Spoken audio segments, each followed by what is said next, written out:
Hello friends, myself Dr. Ashish Panchal, your biology need guru from Trisha Institute of Biology. बच्चों ये जो chapter अभी हम start करने वाले हैं वो है एनसीईआरटी टेक्स्ट बुक में chapter number 18 that is neuronal control and the coordination.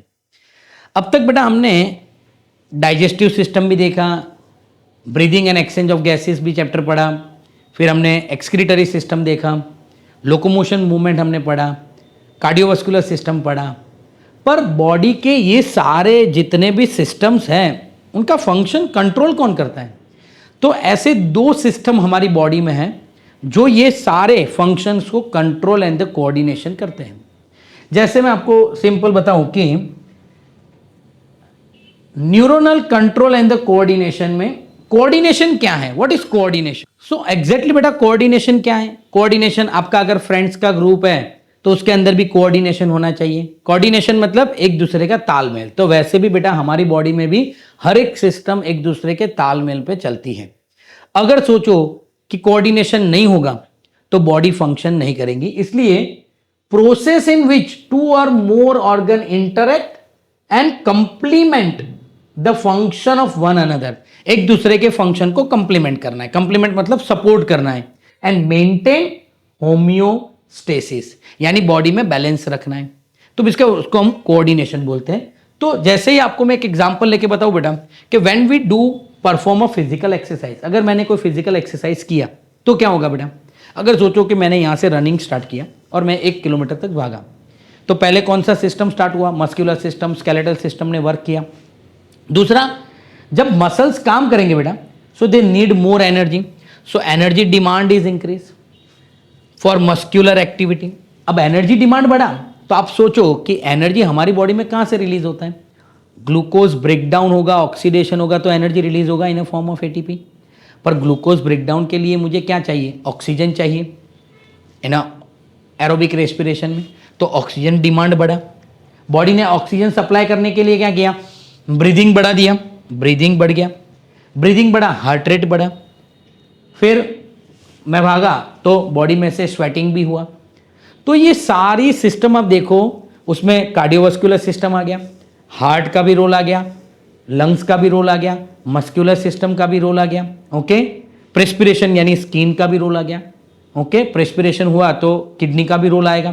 तो ये सब जगह बेटा यहाँ पर फिजिकल एक्सरसाइज में ये सारी सिस्टम काम करने लगी। अब जब मैंने एक्सरसाइज करना बंद कर दिया तो ये सब आफ्टर 1 to 2 मिनट, 2-3 मिनट में ये सब क्या हो जाएंगे बेटा? नॉर्मलाइज हो जाएंगे ग्रेजुअली। अब आपको क्वेश्चन होगा कि सर चलो nervous system okay, skeletal system okay, heart okay, lungs okay, how kidney play important role in exercise? Kidney को कैसे पता चल रहा है मैं एक्सरसाइज कर रहा हूं? तो एक चीज है बेटा कि जब भी आप एक्सरसाइज कर रहे हो आपकी बॉडी में स्वेटिंग होगा।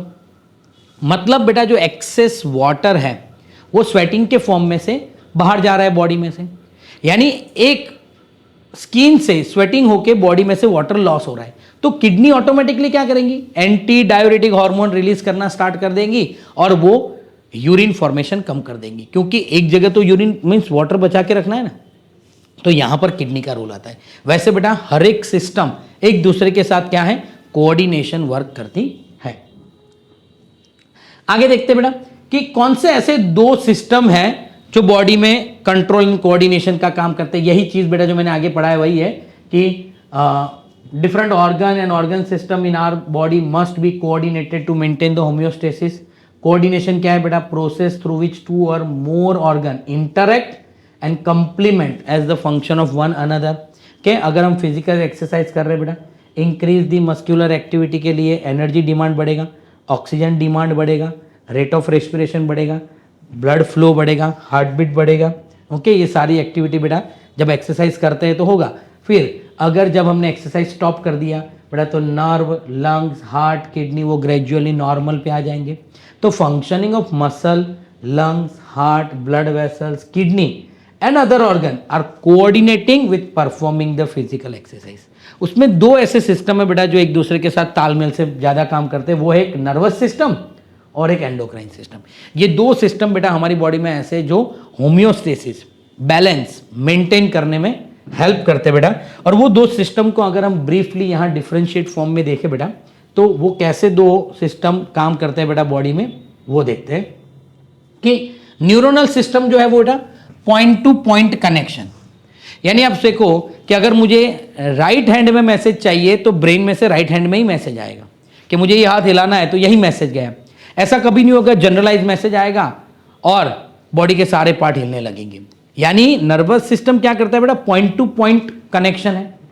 और जहां नर्वस सिस्टम नहीं पहुंच सकता, जैसे मैं आपको बात करूं कि बेटा हमारी बॉडी में 10⁻14 सेल्स होते हैं, ऐसा हमने कहीं पढ़ा हुआ है, ये फैक्ट है कि इतने सारे सेल्स हैं। हर एक सेल के लिए एक नर्वस सिस्टम नहीं है।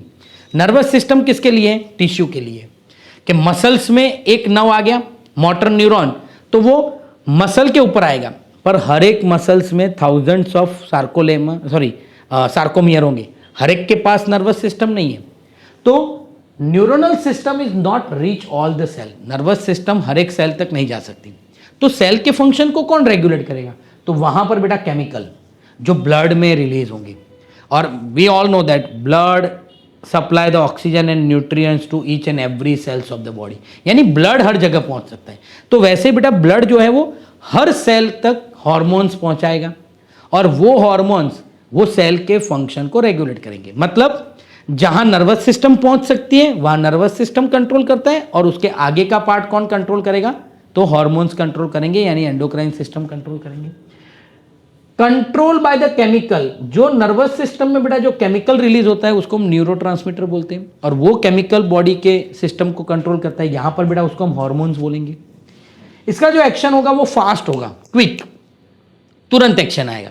हार्मोन्स का एक्शन बेटा स्लो होगा। जैसे हम बात करें कि ग्रोथ हार्मोन, अब आप सोचो कि ग्रोथ हार्मोन का एक्शन नर्वस सिस्टम के जैसे हो कि जैसे ग्रोथ हार्मोन रिलीज हुआ, जो किड्स है, जो बच्चा है, उसकी साइज बढ़ गई। ऐसा कभी आपने देखा कि आज बच्चा, आप सोच लो कि जो पैदा हुआ बच्चा आज 1 फुट या 1.5 फुट का है, 3 दिन के बाद हार्मोन रिलीज हुए वो हो गया 2 फुट का? ऐसा कभी नहीं होगा। ओके, वो हार्मोन धीरे धीरे ग्रेजुअली बॉडी में से रिलीज होते रहते हैं और ग्रेजुअली उसका साइज बढ़ता रहता है। ओके, तो ये स्लोली एक्शन करता है, ये फास्ट एक्शन करता है। ड्यूरेशन ऑफ एक्शन इसका शॉर्ट होता है, एक्शन हो गया काम खत्म। यहां पर ग्रेजुअली वो लॉन्ग पीरियड तक बेटा इफेक्ट देता है। Gives a precise action, precise यानी एक पर्टिकुलर ऑर्गन के लिए उसका एक्शन है, ये जनरलाइज एक्शन है, बॉडी के पूरे पार्ट में बेटा उसका इफेक्ट दिखता है। इन्वॉल्व, ब्रेन इन्वॉल्व होता है, स्पाइनल कॉर्ड इन्वॉल्व होंगे और नर्वस सिस्टम इन्वॉल्व होंगे। यहां पर बेटा एंडोक्राइन ग्लैंड इन्वॉल्व होंगे। एंडोक्राइन ग्लैंड आप सबको पता होगा बेटा, डक्टलेस ग्लैंड, जो डायरेक्टली अपना सिक्रेशन ब्लड में सिक्रेट करते हैं, जिसको हम हार्मोन बोलते हैं। तो यहां पर एंडोक्राइन ग्लैंड पार्ट लेता है बेटा। क्लियर? अब देखते हैं कि डिफरेंट ऑर्गेनिज्म में नर्वस सिस्टम कैसे कैसे होते हैं। तो neuron is a structural and functional unit of the nervous system. काम क्या है बेटा न्यूरॉन का? किसी भी मैसेज को, स्टिमुलेशन को डिटेक्ट करना, रिसीव करना और ट्रांसमिट करके ब्रेन तक ले जाना और पर्टिकुलर ऑर्गन तक ले जाना, वो काम किसका है बेटा? न्यूरॉन का। वो स्ट्रक्चरल एंड फंक्शनल यूनिट है नर्वस सिस्टम का। डिफरेंट ऑर्गेनिज्म है, जैसे हाइड्रा, सिलेंटेरेटा में आता है बेटा, जहां से नर्वस सिस्टम स्टार्ट होता है, पर वहां कोई सिस्टम जैसा नहीं होता, वहां पर सिर्फ न्यूरॉन होते हैं, ग्रुप ऑफ सेल्स होते हैं। तो ओनली नेटवर्क ऑफ न्यूरॉन बेटा जो काम करता है हाइड्रा में। फिर हम आगे बढ़े बेटा इंसेक्ट में, हैज अ गैंग्लिया, गैंग्लिया मतलब ग्रुप ऑफ न्यूरॉन, सारे न्यूरॉन्स मिलके गैंग्लिया बनाते हैं जो ब्रेन की तरह काम करते हैं। अब बात करते हैं बेटा इंसेक्ट में, सुप्रा ईसोफेजियल गैंग्लिया होता है। आपने कॉकरोच पढ़ा होगा, हमारे वीडियो भी कॉकरोच के भी अवेलेबल है बेटा चैनल पे, तो आप वो भी देख लेना। तो गैंग्लिया है बेटा, ओके, और न्यूरोनल टिश्यू होता है। तो इनवर्टेब्रेट में कैसे नर्वस टिश्यू होते हैं बेटा? वेंट्रल साइड पे होते हैं, सॉलिड होंगे, डबल होंगे, तो solid double ventral nerve cord होगा बेटा। और ह्यूमन में well develop brain, spinal cord और नर्वस सिस्टम होता है बेटा। क्लियर? तो ये था बेटा इंट्रोडक्शन कि कैसे हमारी बॉडी में सारे फंक्शंस रेगुलेट होते हैं, कौन सी सिस्टम है जो हमारी बॉडी में कोऑर्डिनेशन का काम करती है बेटा। अगर आपको हमारे ये वीडियो पसंद आ रहे तो प्लीज़ हमारे चैनल को लाइक कीजिए, सब्सक्राइब कीजिए और बेल आइकन को प्रेस करना मत भूलिए। Thank you, have a good day.